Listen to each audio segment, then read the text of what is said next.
All right, what's up and welcome to the channel. My name is Heckshot. Thanks so much for joining me today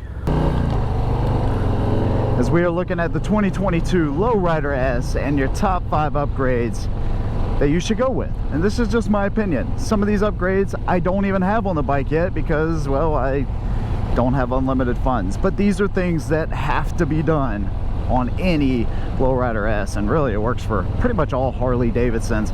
If this is your first time stopping by, make sure you do me a favor. Please subscribe to the channel, hit your notification bell so you never miss a video from us. And yeah, let's go ahead and get started, man. Numero uno for Harley Davidson is pipes.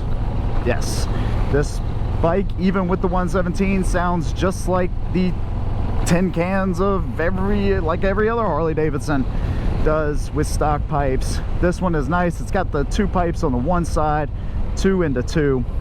There's going to be some really nice options for this one. Haven't really decided what I'm going to go with. I think for this one I may like to try the Vance & Hines, dude. I went with Reinhardt's last time on the Street Glide Special, which sounded amazing when you got on it, but not too loud when you didn't. I just think I want a little bit more noise with this one, just a little bit. I don't want anything too crazy, but we'll just have to see, man. I'll have to do my research because I do plan on adding a radio to this bike as well. Pipes are a must on any Harley Davidson, and the Lowrider S with the 117 is no exception. Second thing, and big thanks to Custom Dynamics for making this possible, lighting, dude. Lighting all the way around. It comes with a LED headlight and an LED tail light, halogen front and rear turn signals. Now, not only does it come with the halogens, but one thing I would suggest, triple play controller from Custom Dynamics. Dude, not only are you going to get more lights from the Custom Dynamic lights themselves, but that controller allows you to change the strobe pattern, and it allows you to do some things, man, that are really, really great to be better seen on the road. And that is something for sure you need to add, man. So these are things that will, you know, definitely keep you safer. I'm all about more light. You could go with an integrated tail light turn signal setup. I opted for the one where I keep my stock turn signals, and that way I keep that additional lighting back there.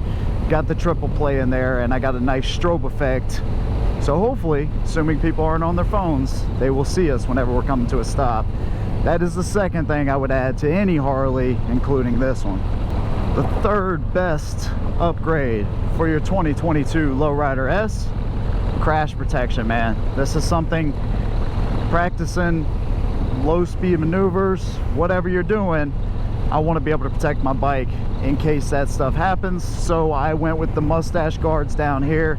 I'll show you a good look at those. Just another way to add some protection down there, because if you have any kind of low speed tip over without that, you got nothing there. You're done, essentially. So definitely need to add some kind of protection. I didn't see much for the rear protection wise. I checked Harley, I checked aftermarket, I checked a few options, didn't see a whole lot. If y'all know of anything, let me know. But like I said, I didn't see a whole lot out there. I know on the 2021 Lowrider S I did a review on that they had some kind of protection. It almost doubled as a passenger peg, but again, I didn't see much for the 2022. So if y'all know of something, let me know. But I at least added the crash protection for up front there. The fourth thing, if you're gonna ride with a passenger like I'm doing right now, you are going to have to add passenger pegs and a passenger seat. It doesn't come with any provisions for a passenger. Fortunately, this one, once you get those little plastic plugs out of the frame, you'll be good to go. Super easy to put passenger pegs on these bikes. That's something that I wanted to do. That's one of my top 5. That's why I threw it in there. If you're not riding with a passenger, well, whatever, then you don't have to do that. One additional thing that you might want to do and might want to consider, and one thing that I'm missing from the Street Glide for sure, is saddlebags or some kind of a bag. Now, I've ran into issues with this one already with the Viking bags. They don't work unless I want to take off and do an integrated turn signal, which I'm not willing to do.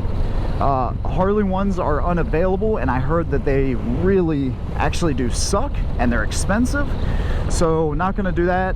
And I'm not really a fan of the hard bags, like kind of like the Sport Glide.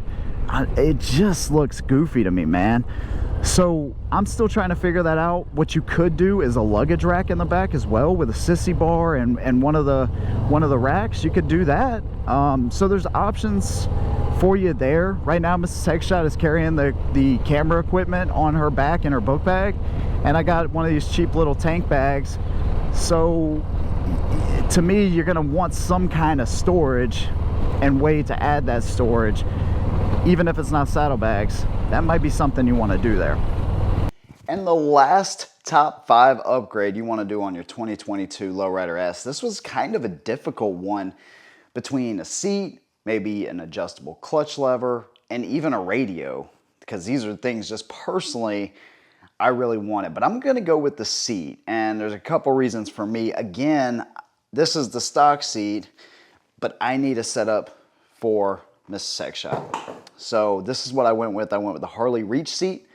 Not heated, not cooled, nothing really special here at all. But the Reach seat does lower it a little bit because they raised this bike by a little bit. So with my shorter inseam, I got to keep these things in mind. It's got a decent passenger pillion back here. Looks good. If we look at the stock seat, it's very similar in profile. You got a little bit more of a cutout here, which helps to lower it, and you kind of get closer to the ground, closer to the controls, I guess, in a little bit, in a way there too. Very similar in profile. They just kind of cut out more here, right in here. It's got a nice little backrest there. But the seat, I think, is a huge upgrade, man. Harley seats are not known for being the best anyways. Although the one on the Street Glide Special wasn't too bad, I think I would go with a seat. A second close thing would be some kind of a radio, man, because there's things from the Street Glide that I just absolutely miss.